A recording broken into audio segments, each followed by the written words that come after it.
try to show that dynamic, how those members were so intent on trying to stop the flood of drugs and drug dealers into their cities and states. And other states and cities and members from the interior part of the country just didn't get that. So there was that sort of political back and forth. I also talk about the independent counsel statute, which was big in the 80s, where Congress could appoint an independent counsel to investigate a president or his cabinet, and how the majority and minority parties in Congress sort of switched sides on that depending on which parties had control of the White House. And I show a little bit of the history there, and then obviously immigration reform.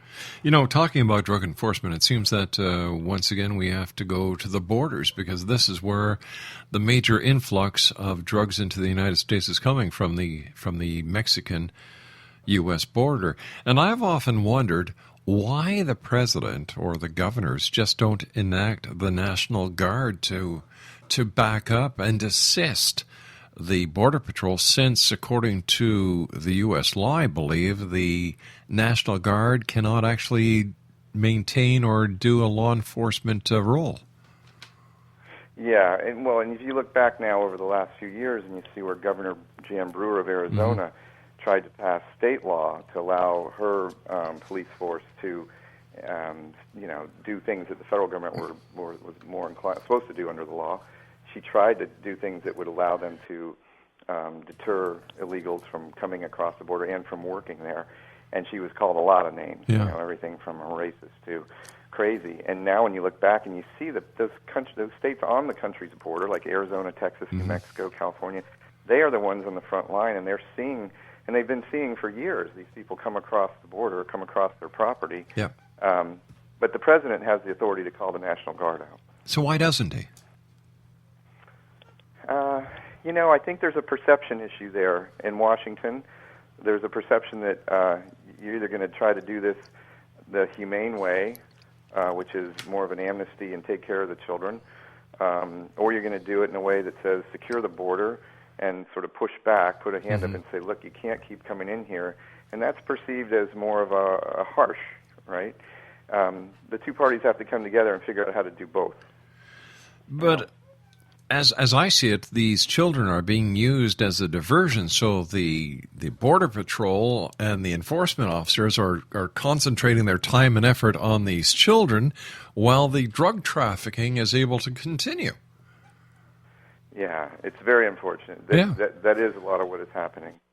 The coyotes and the drug cartel are smart. They're entrepreneurs. Sure they are. And they know what's happening, and they know where the weaknesses are. And they've been doing this for a long time. It was during the 80s and 90s that the Mexican drug cartels actually overtook the Colombian drug cartels in terms of power and money, because the Mexican government at the time was pretty corrupt at the top and was allowing them, facilitating what they were doing. And their power is growing still today. And by leaving the border open, we're enticing people to come across the border. We're enticing, the drug cartels and the coyotes to use the fact that the border's open to make money by bringing people and drugs in. And that gets back to the basic issue again. Shouldn't we just secure the border first and then deal with the rest later? And that's where I stand. I agree with you, and it's ironic to see those who have the ability to make that happen. They're just lollygagging. They're not doing a damn thing about it while these crimes continue. What message is this sending to the rest of the world as far as America and her borders? Yeah, I think it sends a message to those who would come here, would-be immigrants, that they should keep coming, right? And I was starting to say before, this triggered amnesty amendment that was offered before said, look, you don't allow amnesty until the border's secure, because if you allow amnesty and you don't secure the border, people are going to keep coming. They said that on the floor of the House in 1986. And I remember being there and thinking, yeah, that's absolutely right. But so many people said, oh, that'll never happen. And recently, it's been sort of become a bad word to use to say border security. Border security seems to connote, racist or, bad person or person of no feelings. But it really seems to be the more responsible position from my perspective. Do you foresee a solution to this that will appease both sides, or is this going to be another stalemate and another lever or another crowbar that's going to be used to manipulate the voters? And as I said earlier, it seems President Obama is now facing a loss of a number of the Latino voters. Well, it seems to me like there's an opportunity there now. Obviously, it's probably too close to an election, but sometime in the next year, in large part because the media is focusing on what's happening down there, and there are cameras down there actually showing these kids and people coming across the border. Americans, for the first time in many, many years, are able to see it. And you can tell. I've been on several interviews and radio shows like yours. Americans are sort of fed up, and they want something to be done. So depends on what happens in the election this fall, but somehow we're going to have to come together and do both. We're going to have to create a pathway to citizenship and determine and use the manpower and the will of the country to secure the border as well. In my opinion, if you did the border first, and you said, look, we're going to secure the border first, that would give everybody some skin in the game, because then people who are here illegally and want the path to citizenship would want that border secured so the rest of the process can move forward as well. Yeah, I was listening to a news network earlier this afternoon, and one of the commentators said, President Obama is getting it all wrong, but everybody's afraid to challenge him or to talk to him about what he's doing wrong, because they would then be afraid that they'd be upsetting the racial aspect. Is this possible? Well, yeah. Look, inside the bubble of Washington, there's a lot of focus in the media and the parties on securing the border or pathway to citizenship. And Republicans have been, I think, intimidated a great deal by the fact that so many Latino voters vote for Democrats and not Republicans. And leaders of the Republican Party have they supported the Senate bill that passed the Senate last year, even though it doesn't require the border to be secure, because they were just trying to start the process somewhere. And I think there's a bit of a fear in the Republican Party about what they say and don't say, and what they vote and don't vote. But I think the parties have got to step up and say, look, this is reality and this is common sense. We've got to secure the border and provide amnesty, and we've got to do both. I always thought it was we the people and not I the person. Yeah, well, when you start voting for what's best for your party in the short term in an electoral sense instead of what's best for the country, I think you make a mistake in the long run. Some people say the Democrats did that in 1986 by, just granting amnesty and not securing the border because they wanted so many people here. There were 3 million that were made legal then, and now maybe 20 million more who've come in since then. Now people are saying, well, the Republicans think it's best to, just do anything on immigration reform, even if they don't secure the border, because it will not hurt them in the upcoming election. I don't buy into that. No. And let me just tell you this: I interviewed a lot of people for this book when I wrote it, and I interviewed several illegal aliens. Every one of them, I asked them a lot of questions to help me with my story, but who'd come up through Mexico. But every one of them, the last question I asked them was, do you think now that you're here and you're a U.S. citizen, do you think the U.S. government should secure that border? And every single one of them said yes. Roger, stand by. We've got to take our news break. Exo Nation, our guest this hour, Roger Fleming. We'll be back. Don't go away. Are you considering calling a psychic to read your situation?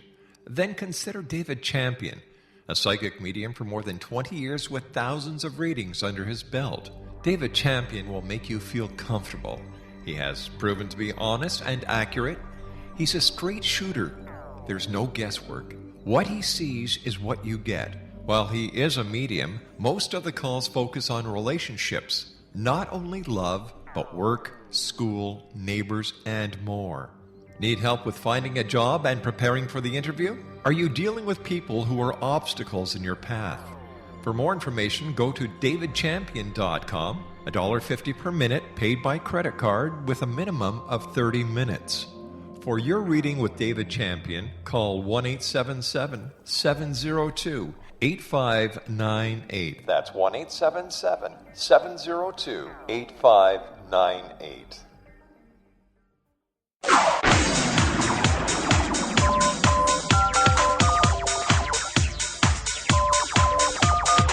Now you can dial in to listen to the X-Zone Radio Show from anywhere in the world with Rob McConnell 24/7, 365 by dialing 213-401-0080. That's 213-401-0080. If you have a mobile phone or landline, the X-Zone Radio Show with Rob McConnell is now at your beck and call at 213-401-0080. That's 213-401-0080, 24/7, 365.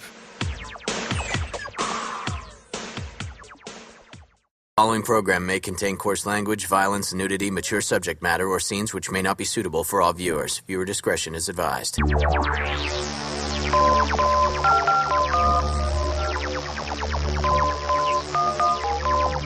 Now you can dial in to listen to the X-Zone Radio Show from anywhere in the world with Rob McConnell 24/7, 365 by dialing 213-401-0080. That's 213-401-0080. If you have a mobile phone or landline, the X-Zone Radio Show with Rob McConnell is now at your beck and call at 213-401-0080. That's 213-401-0080, 24/7, 365.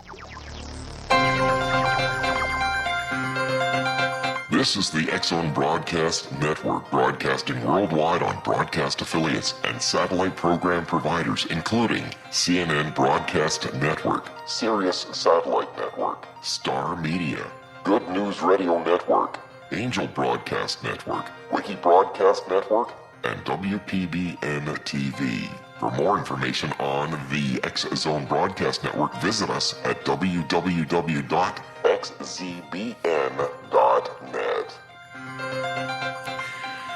Welcome back, everyone. Before I get back to my guest of this hour, Roger Fleming, who is the author of Majority Rules. By the way, Explanation, it's available on Amazon.com.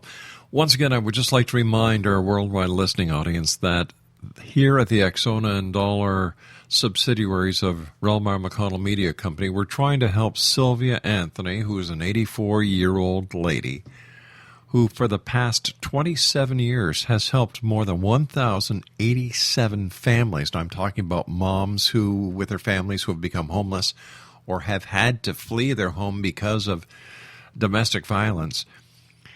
She's helped them. She's helped over 1,087 families. And her dream at the young age of 84, is to have a Sylvia's Haven in other states of the U.S. Now, the Sylvia Haven right now, the only one, is in Revere, Massachusetts. Well, Sylvia would like to see these homes in other states. And the main dream is to have one in every state where she can help families who need her help. Now, Sylvia's Haven is not funded by any government agency. They don't receive government grants. Every cent that Sylvia's Haven gets is from Sylvia Anthony raising the money. So what we're doing is we're trying to raise money for Sylvia at Indigo. We opened up a website, sylviasdream.org. If you can spare $2, $5, whatever, please visit www.sylviasdream.org. And to find out more about Sylvia Anthony and the great work she's done to help 1,087 families over the past 27 years, visit www.sylviashaven.org. Thank you very much, X-Zone Nation. Roger Fleming is our guest, the author of Majority Rules. And first of all, Roger, thanks very much for joining us tonight. This is a very hot topic. And this is a quote from a Border Control agent. Diseases coming in we haven't seen in decades. What does that tell us? Yeah, I've seen those reports on the news, on the cable news that's been covering the border, and I don't know anything other than what I've been, seen on the media. But I heard somebody talk about a tuberculosis case, and I think one said meningitis. Mm-hmm. And that's, obviously that's frightening. I hate to be too redundant or simplistic, but it gets back to the need for us to simply take control of our border, if we want to bring people in, and we probably will, do it in a way that's an orderly fashion, a mannerly fashion, so we know who's coming in. We know who, if somebody is not well, we can figure out ways to, keep them from coming in until they are treated. And I think that this idea that the borders stay as porous as it is, and it's attracting people, it's a circle. It's kind of a vicious cycle. If you look at the committee report of the bill that passed the Congress in 1986, says that one of the reasons that we need to let people in and give them amnesty is because we failed to stop them at the border. So we sort of